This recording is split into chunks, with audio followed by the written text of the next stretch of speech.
Jai Hind, welcome back to my channel, or if you guys are new here, then welcome to my channel.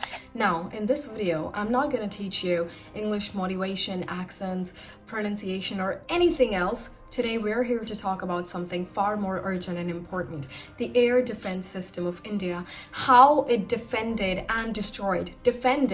the whole country when Pakistan was trying to engage our military targets in the northern and western parts of India, and at the same time also destroyed a part of Lahore's air defense system, the HQ-9, how it actually did, how an air defense system works, and how it intercepted every threat from the air that were thrown by Pakistan. Just in the air, how it intercepted. We're going to talk about this. Now, what is an air defense system? Think of it as an invisible shield protecting the country. Any threat that comes from the air defense system is going to intercept and neutralize that threat. Now, the main functions of an air defense system are three. Number one is to identify, number two is to track, and number three is to launch any countermeasures. You know, how to engage an enemy's threat, be it any missile, be it a fighter jet, or be it a drone. Now, there are many key aspects in our air defense system, but before that, let's actually talk about how it detects any threat. Now, there is a radar. So radars, jammers, and air sirens, something that we all have been familiar with in the past few days, are all part of an air defense system. Now, the radar transmits waves, and whenever a threat is incoming, it transmits those waves, it hits an object, and then it comes back to the radar, which detects a signal showing that there is a threat incoming towards our country. So this is how things happen. So after that, there is a human personnel, and that human personnel will decide what to do, how to target the enemy, how to intercept, how to neutralize. That's how we intercept any threat that is incoming. After detecting, there is a tracking part. In the tracking part, we usually check the threat's speed, altitude, and its direction, and then we launch countermeasures. It can be an anti-drone system which intercept or neutralizes the target, the threat, before it hits its target, because whenever a missile is coming, it has a set target, and before it reaches its set target, we can intercept, we can neutralize it. The missile will fall, but it will not blast. So that is how we launch any countermeasures through our air defense system. Now, as I said in the initial part of this video, there are a number of key assets in our air defense system. So what are the key assets in India's air defense system?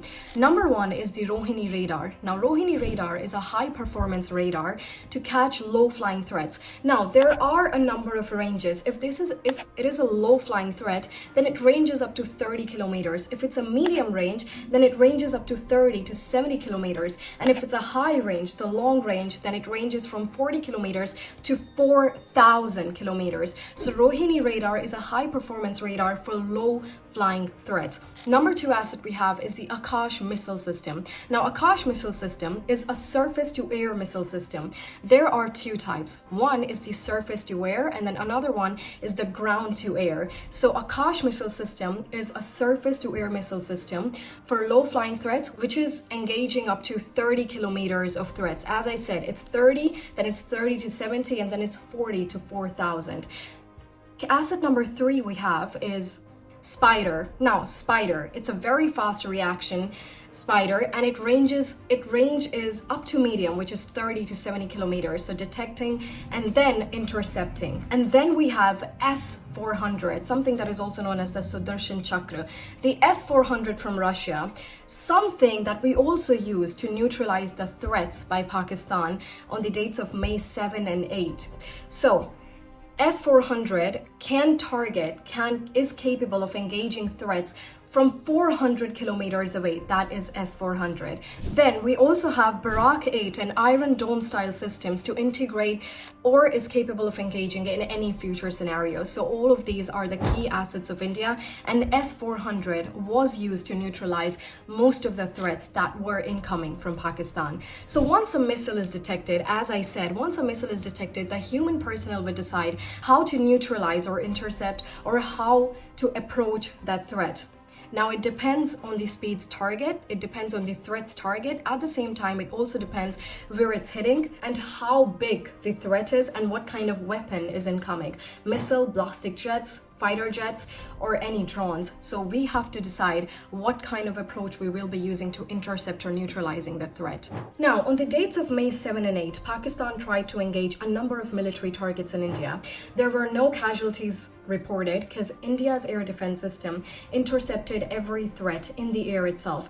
The military bases that were targeted by Pakistan and India included cities Avantipur, Jammu, Pathankot, Srinagar, Amritsar, Kapurthala, Jalandhar, Chandigarh, Nal, Bhuj, Ludhiana, Adampur, Bhatinda, and Falodi. So all of these military bases were targeted by Pakistan, but the drones and missiles were intercepted in the air, as I just described in the process. Now, India did not only just defend, India also destroyed. And what did it destroy? A part of Lahore's air defense system. The goal, if you are going to blind the enemy, it's going to be hard for the enemy to see an attack. It's going to be hard for the enemy to see and target. So we blinded the enemy. We hit the Lahore's air defense system. We destroyed the HQ-9 or neutralized. And this is how India defended and destroyed. Now, dear viewers, I'd also like to say that the attacks are not yet done. There are still whispers that how Pakistan is still targeting a lot of our military bases and our cities. At the same time, we are defending, intercepting, and neutralizing. So now that we are peacefully sitting at our homes, let's not forget to be grateful and to pray for the soldiers and our army who is fighting for us day and night. Because it's very easy to just sit at our homes and to not fight, to just look, oh, air defense system destroyed, and neutralize something again. But let's also be grateful to all the people who are actually fighting for us. And this is not a celebration of war. This is not a celebration of casualties or innocent people's lives. This is a celebration of justice and to stand against terror. Because true humanity is about standing against terror, not about justifying it. Something that we did not start, something that we are defending ourselves from, and something that we finally showed our strength against when we have been showing restraint for a long time. So let's not forget to pray for our soldiers, and Jai Hind, Jai Bharat.